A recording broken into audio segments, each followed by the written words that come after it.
Hey guys, Multi here. Today let's talk about the first raid in the War Within, the nerub-ar Palace. So we have the first data available because a lot of people already raided in the first few days. In Heroic for sure, so things can change from Heroic to Mythic, but also don't get me wrong. For example, you see here Balanced Druid pretty on the bottom of the list, and just a change from Heroic to Mythic will not bring it up to the S tier or something like this. So here on the left side you see the raw data. One time damage to bosses, the other time damage overall.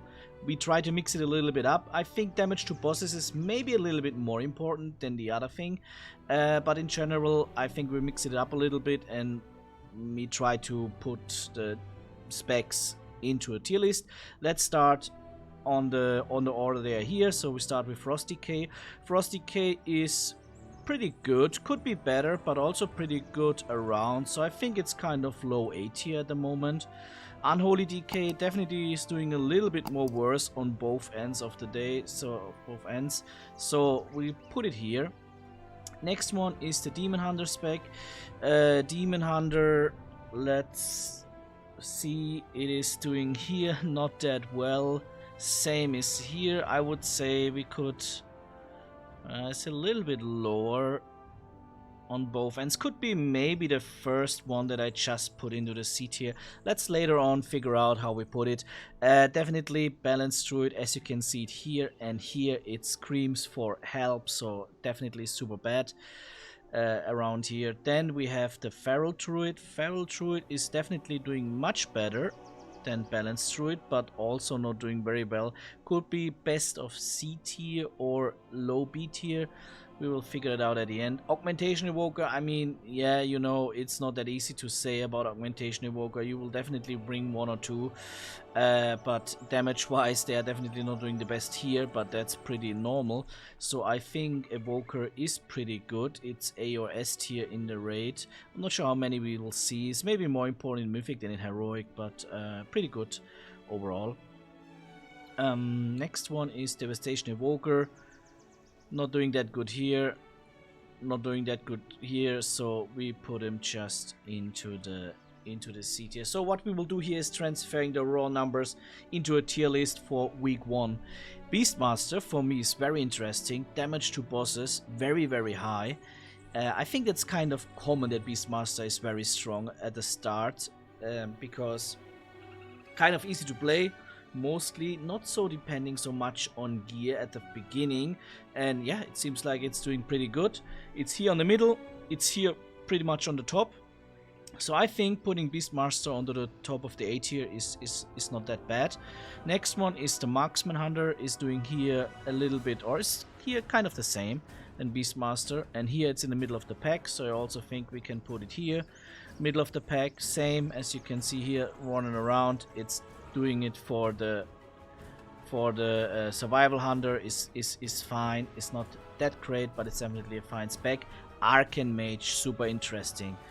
S tier definitely on boss damage, and still doing pretty S tier style on damage overall. So first, very clear S tier spec. Arcane Mage seems like the strongest spec right now in raiding. Next one, pretty sad one, is Fire Mage. It's here pretty much on the bottom, and it's here also pretty much on the bottom. So I think that's a pretty clear send help. It's doing a little bit better for sure than Balanced Druid, but it's okay. Frost Mage, kind of the same here. Frost Mage, and also here pretty much on the bottom. A little bit better than Fire Mage, but still send help, please. Blizzard. Then we come to Windwalker Monk. He's here in the middle of the pack. Boss damage, damage overall a little bit higher, but I think that means it's just in the middle of everything. It's okay. Then we have the Retribution Paladin. Retribution Paladin is doing here pretty good damage overall, and is here also in a very good spot. So I think it's a solid A tier. The Paladin, Retribution Paladin. Next one, Shadow Priest. As you can see here, damage to bosses kind of at the bottom, and also here on the bottom, so I think Shadow Priest also doing quite not good, especially now here in Heroic. Next one is Asa Rogue. Asa Rogue is here, middle of the pack damage overall, and then we have here, it's a little bit higher, so I think it's fine. It could be better. It's a little bit hard to place, maybe.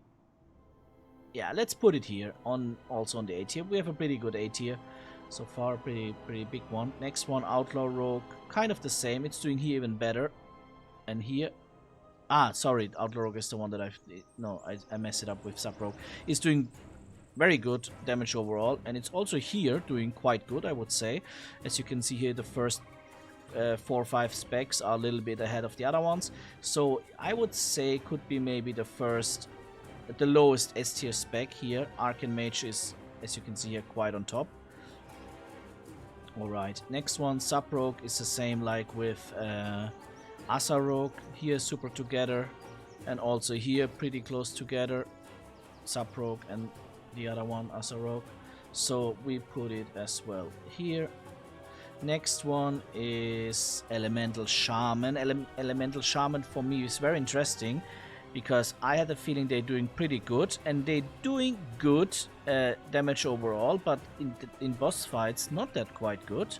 So I think at the moment it's maybe just B tier here. I had them higher, especially on Mythic Plus, so let's see how this will figure it out at the end of the day. Enhancement Shaman, pretty good here on boss damage, and also pretty good here, so I think that's another pretty clear S tier spec for raiding in Heroic right now, first week, without set bonuses and whatever. Affliction Warlock, pretty decent on overall, and pretty good into boss fights, so we rank it also in A tier. Demo Warlock doing quite less good here and also here, so I think Demo Warlock is maximum C tier. Same I think is for Destruction Warlock, as you can see in here and here. So Send Help, maybe a little bit better than Balance, but Demo Warlock, yeah, but in overall it's just a bad spec at the moment. Arms Warrior, very high on boss damage, also pretty high here, so I think is fine to put it here into the S tier.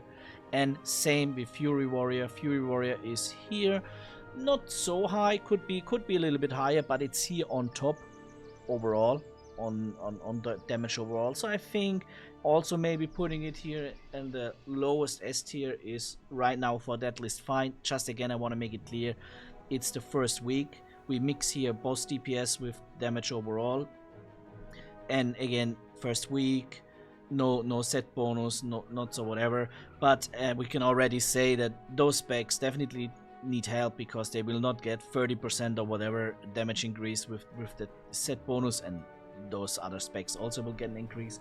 But those specs S and A tier are doing fine, especially in raiding. Could be better sometimes on maybe on one or the other A tier spec if you look also for just boss damage or just damage overall, but in general S and A tier doing pretty fine. We have a pretty big S and A tier, so overall I think the balance is okay. Just a little bit more help for the D tier or maybe even C tier specs, and the field will be more balanced overall.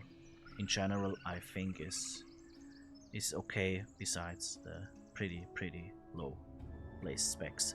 I'm definitely balanced through it. I think we expected it's pretty low, but it's lower than I thought, to be honest. Same I would say about Fire Mage and Shadow Priest. I'm a little bit wondered. They were so strong.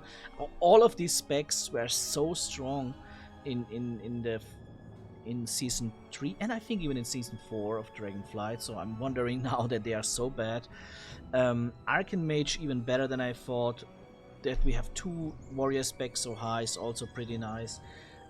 So yeah, overall this is how it looks at the moment. Like I said, first week and mixed, so don't give it too much attention, but this is how it looks right now, first week of raiding in the War Within. See you guys, have a good one, bye bye.